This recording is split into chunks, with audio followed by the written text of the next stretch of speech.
Hello, my name is Rahim al-Habashi and I am the Creative Associate with National Theatre Wales, and in this project I am basically the Artistic Associate representing Wales. So the project is Fly the Flag, and it's a celebration of the Human Rights Declaration, and in particularly this year we're gonna look into Article 20, which focuses on the right on protest and how all that intertwine with other articles and how they come together. We are in the R&D, the research and development process, so discussion and research, basically, talking about everything that bring us together as nations, as four nations, Scotland, Ireland, England and Wales, and what's the difference between us and how we can find a thread to link the project together and have a unique voice. And so yeah, it was an interesting journey to hear from my colleagues and to hear from others perspectives and how protests mean to them and what protests mean to us in Wales and as individuals. What makes me angry as a refugee?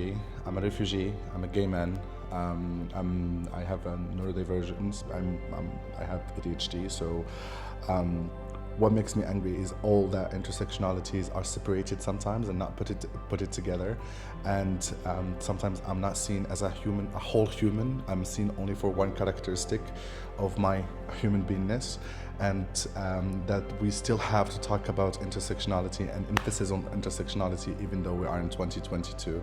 And also like the bills that have been thrown out now, and today we just find out that there's a bill discriminating against disabled people, and yesterday it was the border bill, and the day before it was the policing bill. So all this, that the uncertainty that is in the air right now with the political climates that we are living in, all that makes me angry. I mean, sometimes we think as humans, and it's like by default we are humans and we have to think about the human rights without overthinking it, but I think that's why the right of protest, the Article of 20, is very important nowadays, because that's what enables us to keep those rights intact.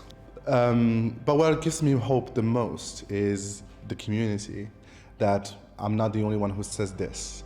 There's thousands and maybe millions who voices that are similar to mine and that have similar ideologies as mine, and coming together and finding a common ground together. I'm sure that will be the right thing to do, and the most hopeful thing to have is the sense of community and belonging. And the flag represents a footprint, and that's the, you know, like what keeps us grounded as humans, is that sense of community as well.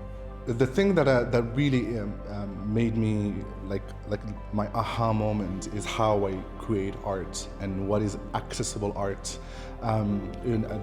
Because I have an able body, so all my creations and all my playwriting or any art that I create was from the perspective of an able body, and that was my privilege. So being called on that privilege today and identifying it made me now rethink the way I create, and what is the real meaning of inclusivity, and what is the meaning of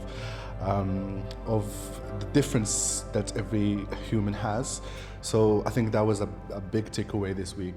And communication and the ways that we are communicating.